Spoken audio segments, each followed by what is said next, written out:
Hey community, welcome to our sermon podcast for wanderers, seekers, and thinkers, for deconstructing and reconstructing. This is a feed of Open Door Church, a faith community focused on God's love and grace, a progressive church built around action, community, and people. We've got a guest speaker with us this week, so enjoy a fresh perspective and check back often as we're posting new content every week.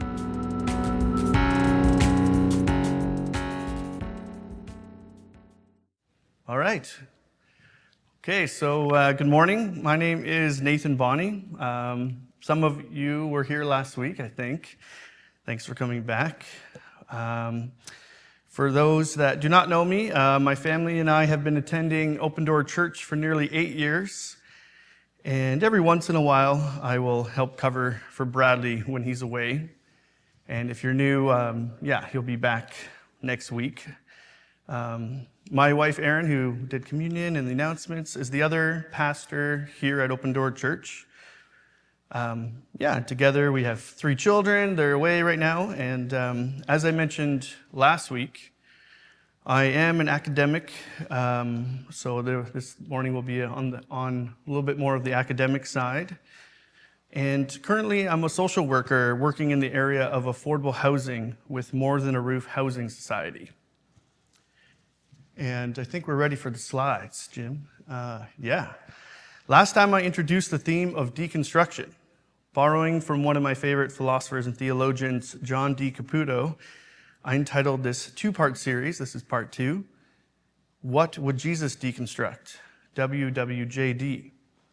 But last week, I kind of changed the title this week to Reconfiguring the Sacred. Last week we walked through the philosophical origin of this word, how it was first used in the 70s and 80s and up till now. We won't go into all of that. I also shared a little bit of my own deconstruction story. So just as a quick recap, commonly deconstruction has been understood as a trendy catchword for the dismantling, whether voluntary or involuntary, of the beliefs and values of a person or culture. It is also thought of as an experience of doubt, a time when someone analyzes or re-examines the ideas he or she has inherited. We talked about how deconstruction just happens. It can happen in a gradual sense. I think John mentioned that to me last week. Or it can be an event, something that occurs, propelling someone into a disorienting state.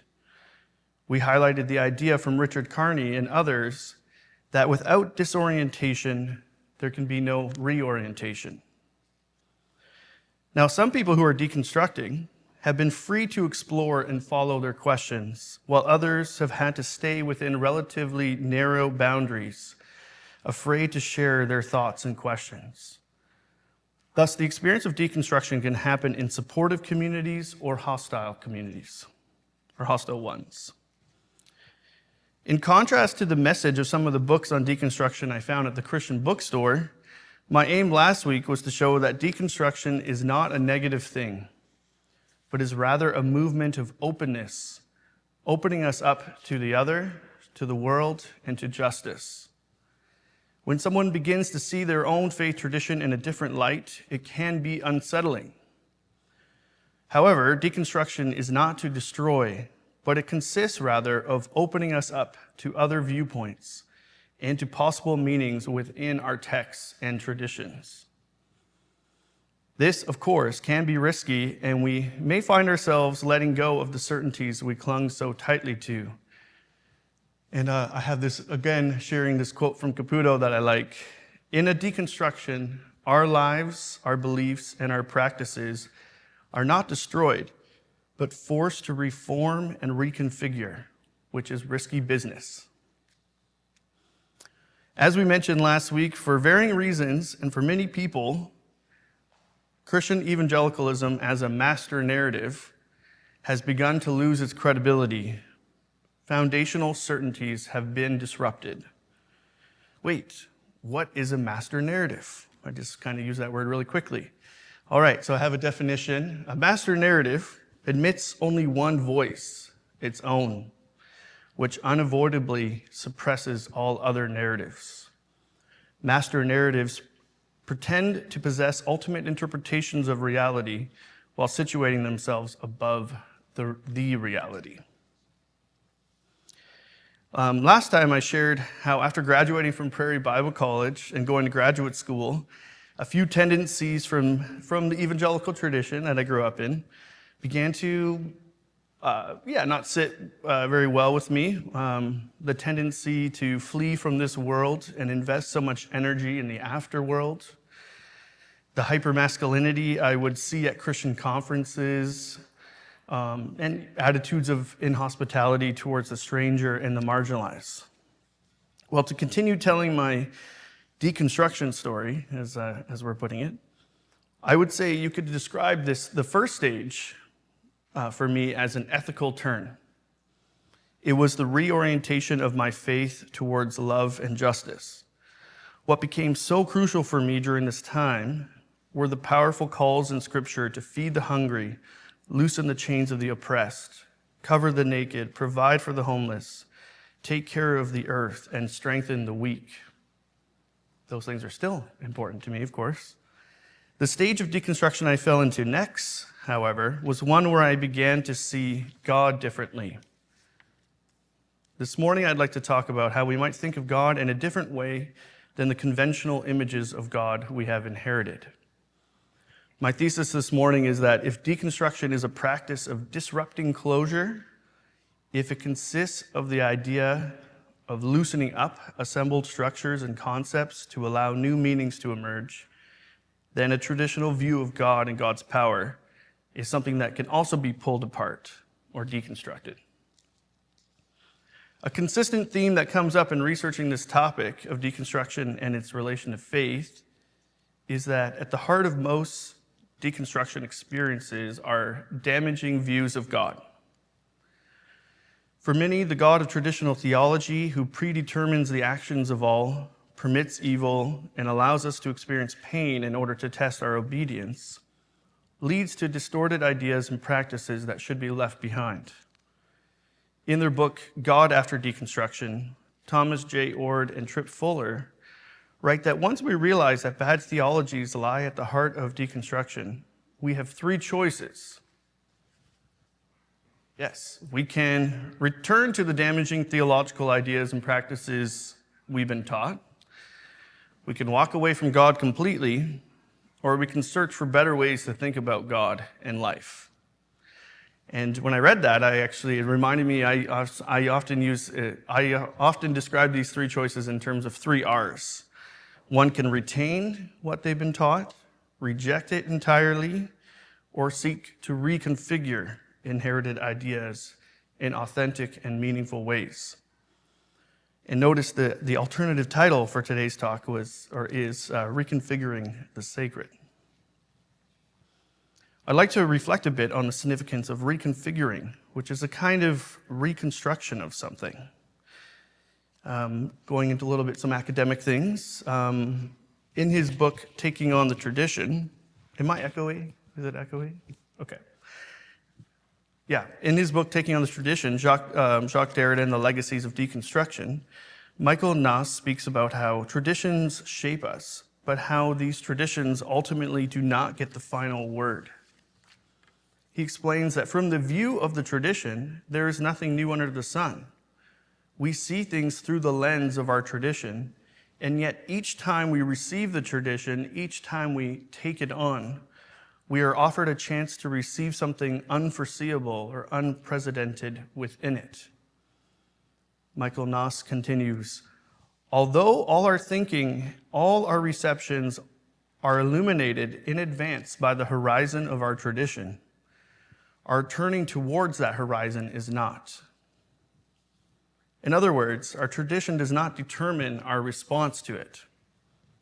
As I mentioned last week, taking on the tradition, the things that we grew up with, does involve calling it into question, but it's more than this. Taking on the tradition locates and reactivates something harbored within it. In many ways, we can take up the tradition that has shaped us in unexpected ways, and hopefully in ways that emphasize human flourishing. Okay. Back to evangelicalism, which I guess is what I'm talking about. I've talked to many people who are done with the evangelical upbringing they've experienced. And for good reasons in many cases. I'm not sure if this connects with you or if you know others that this is their experience. But for me, I can't seem to keep myself from fighting for religion, trying to show its revolutionary potential for the transformation of ourselves and our society. I recognize that to make a case for faith, we need to confront some difficult questions about the nature of God and talk about the significance of human freedom and human agency. So we'll walk down memory lane for a little bit. Does anyone remember the book, The Purpose-Driven Life? Purpose-Driven Life, anyone? Okay, bestseller. And you may have heard me just kind of use another phrase, another book title, A Case for Faith. Here I'm making a case for faith, but it might look different than that book. Well, I want to explore some of those ideas. So there's a great book called Process Theology, A Guide for the Perplexed. And in that book, Bruce Eberle recounts how many popular spiritual leaders proclaim without apology that everything from good health to personal trauma comes from the hand of God. As Rick Warren, author of the best-selling The Purpose-Driven Life, asserts, God has planned every detail of your life without your input. According to Warren, all the most important events of our lives, even the most painful ones, are Father-filtered and intended for our growth. God not only allows us to experience pain, but places challenging and painful experiences in our lives as opportunities for spiritual growth and test of our fidelity to God. Bruce Eberle continues, while images of a God who plans everything in our lives may be comforting to some persons, others come to hate a God who determines everything and punishes those who respond inadequately to God's tests of their faith. From my own experience, what often gets deconstructed for those that are shifting in their theology is the claim that what we experience in life is the result of an arbitrary divine decision. Imagine someone who grows up going to youth group and hears in the songs and testimonies that God is like a father who guides and protects his children. Although struggles will arise, this person is told that God has an eternal blueprint for their life, with plans to prosper you and not to harm you. Jeremiah 29:11. Now imagine this person attends college and experiences a tragedy that they cannot share. They feel they cannot share with anyone.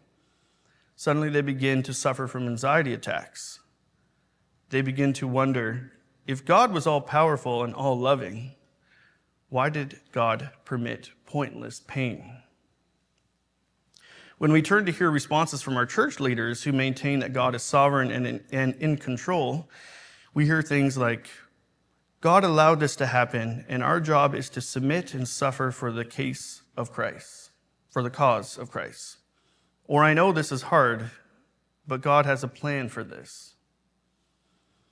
Sometimes the experience of deconstruction begins with tragedy, and it simply becomes too difficult to believe in the loving and powerful Father we have been taught about. Some would say that once we recognize that our experiences are not God-ordained and that our lives do not follow a predetermined blueprint, we are better able to work through our painful experiences and have empathy for others who suffer. One thing I think is important to note, that often for someone who is deconstructing, whether that's your experience or you know someone, it seems to me that a certain kind of spirituality remains. Even if they are no longer able to authentically believe in that a sovereign Father directs our every step, they have still a sense of spirituality. So I know this is a little bit on the more intense side already, but here's some questions I've been thinking about and just thought I would share. Is it possible to believe in God but not think God is in control? If everything is determined in advance, then we really have nothing new to add to God's experience or enjoyment of the universe. Do our choices make a difference in the world? Does God value our freedom? And lastly, what if we exchange the images of God as all-powerful for images of a divine human partnership where, in a sense, the future is open and shaped by our personal and collective actions? And this is, I'm drawing this a little bit from some of the framework of process theology, or what is sometimes called open relational theology. In Process Theology, A Guide for the Perplexed, Bruce Eberly writes, I think I have this quote, "The openness of the future, both for ourselves and for God, challenges us to be creators of our own experience, taking responsibility for our moment-by-moment decisions as we seek to fulfill our role as God's companions in the ongoing evolution of the universe." Process theologians see God's embrace of the world as a dynamic process of divine call and creaturely response. In this sense, we affirm God in all things as the source of inspiration and possibility. Process theologians also maintain that it's in God's nature to love everyone and everything without forcing anyone or anything. A loving God doesn't control. Okay, so hope everyone's doing okay, following along. I'd like to move on to some related ideas and two books that I would highly recommend. So this is, it's Nathan in a lot of books and quotes. But these were influential for me early on. The first one is A Gentler God by Doug Frank. So that's a pretty big book. And this one's shorter, but probably harder to read. The God Who May Be by Richard Carney. And so I'm going to just talk a little bit about those two, and then we'll be done. So, really interesting book. In A Gentler God, Doug Frank, in part, explores how the childhoods of young men who fashioned evangelical Christianity's God in mid-century America, to a startling degree, were littered with broken father-son relationships. Doug Frank explains that the God celebrated by the early evangelical thinkers like Billy Graham and Carl Henry resembles the fathers many post-war Americans actually had, rather than the kind their hearts truly desired. While these young evangelical leaders yearned for a warm, accepting father, they at the same time seemed intent on portraying God as a uniquely cold and distant father. Not only were their earthly fathers cold and distant, but they were reckless and irresponsible. In short, Carl Henry and other evangelical scholars were drawn to the image of a sovereign father, since their own fathers were tyrants and failures. When it came to depicting God, Carl Henry was not about to let this happen to God. And what I appreciate about Doug Frank's book is how he shows the many ways in which the story of the evangelical sovereign God develops. And interestingly, in Marshall Fratty's book, Billy Graham, A Parable of American Righteousness, we read that Billy Graham's father was described as absolutely straight-backed, a surprisingly muted and unassertive soul, whose discipline was implacably sustained, usually by means of a wide leather belt, and who, according to Graham, never could really understand anyone who wanted to do anything other than physical labor, never played a game in his life, never cared about fishing or hunting or baseball, anything like that. We see how these leaders and scholars were drawn to the characteristics of God, such as almighty, majestic, and sovereign. However, in positing a sovereign father, these evangelicals ultimately presented a God that was abstract and distant, incapable of warm connection and unconditional love. In addition, Carl Henry and Billy Graham spoke of a God who was in control, a more respectable, morally principled, cleaned up version of their earthly fathers, a God they did not need to feel ashamed about. a God who, unlike their earthly fathers, would be sovereign, universally respectable, and all-sufficient. So how does this relate to deconstruction? Doug Frank's book, A Gentler God, I think is fitting for this because in the first 3 chapters, he pulls apart the evangelical movement to show how its theological language of God's perfection and unchanging nature is derived from human desires. And in general, I would say deconstructing our portrayals of God can help us lead us to better portraits of a more loving God. Certainly, we could go on talking about a loving God, a gentler God, and that is what Doug Frank does in his book. He outlines a path towards a better God, a truer Father revealed in the human Jesus, he writes. Deconstructing these images of God is important, as so many of us grew up feeling ashamed and guilty, thinking we deserved punishment rather than love. Doug Frank argues that the sovereign evangelical God is so well fixed inside us that we cannot conceive of an alternative God. And there's one last anecdote from this book that I'd like to share. It's from page 168, and I'll just read it. A favorite evangelical book and sermon is How Can You Know That You're Saved? The Billy Graham sermon, Final Exam, is an example. In it, Graham answers the young man who said to him, I have done everything I know to do, but I still have no assurance. Graham says, hundreds of young people have asked him this question.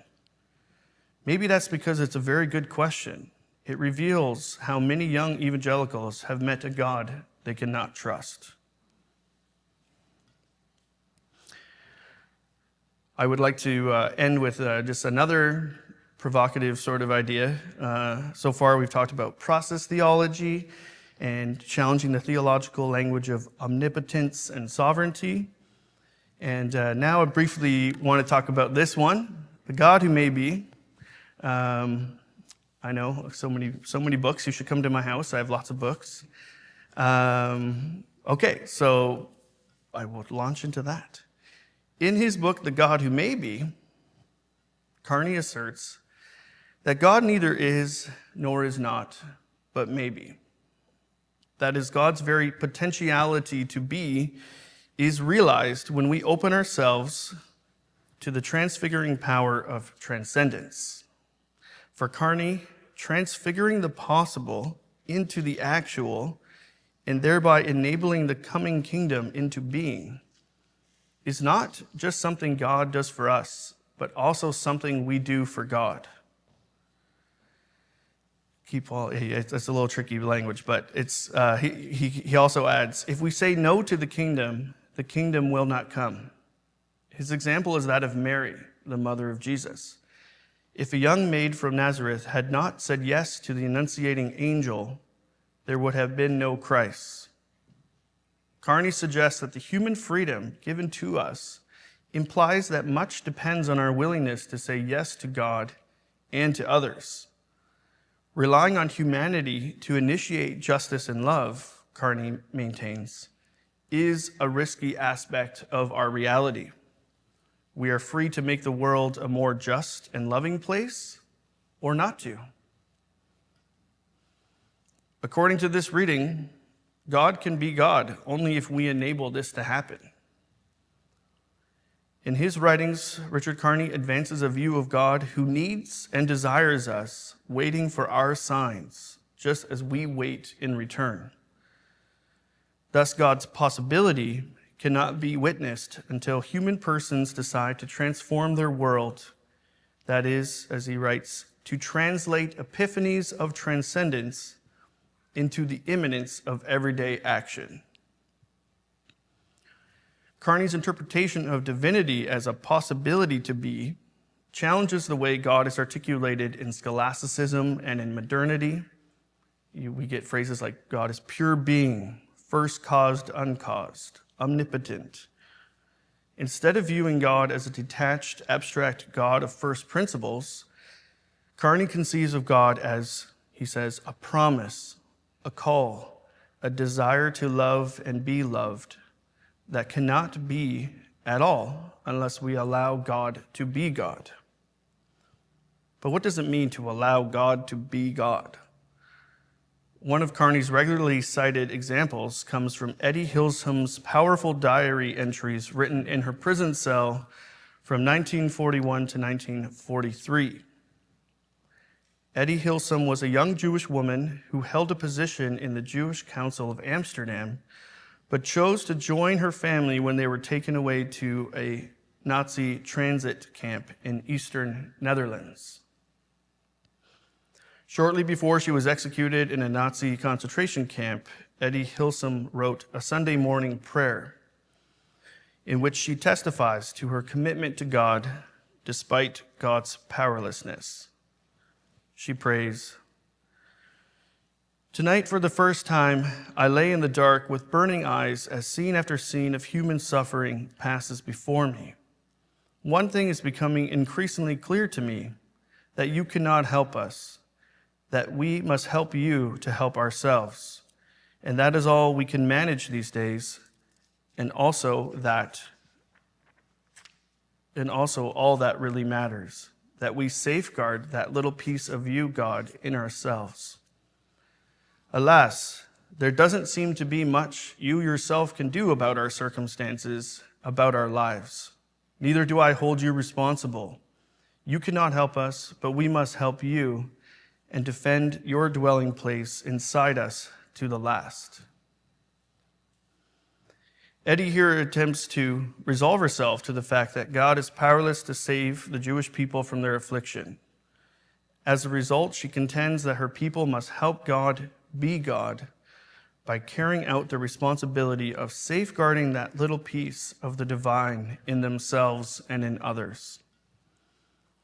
On Kearney's account, God is waiting for us to say yes, to hear the call and act, to bear witness, to answer to the potential with existence, to make the word flesh, even in the darkest moments. I did say this would be a bit more intense or heavier this morning. This essentially brings me to the end of this two-part series. In a similar way as Bradley sometimes ends his sermons, I'll leave you with some of these thoughts to ponder on your own, or we can talk about them after. Just a couple of general closing remarks. In all the books we explore today, a traditional view of God and God's power is deconstructed in order to point to the need for genuine human action in the world. We delved into some theology and looked at things through the lens of open relational theology, which views a relationship to God as something that is dynamic, mutually connected. In this view, the relationship between God and humanity is characteristically one of vulnerability, where neither partner in the relationship is immutable, autonomous, or self-sufficient. And in covering the idea of deconstructing God, we pointed to a gentler God who is not controlling, but loves uncontrollably, and to a God who is waiting for us to help God carry out the redemption of the world. Thank you.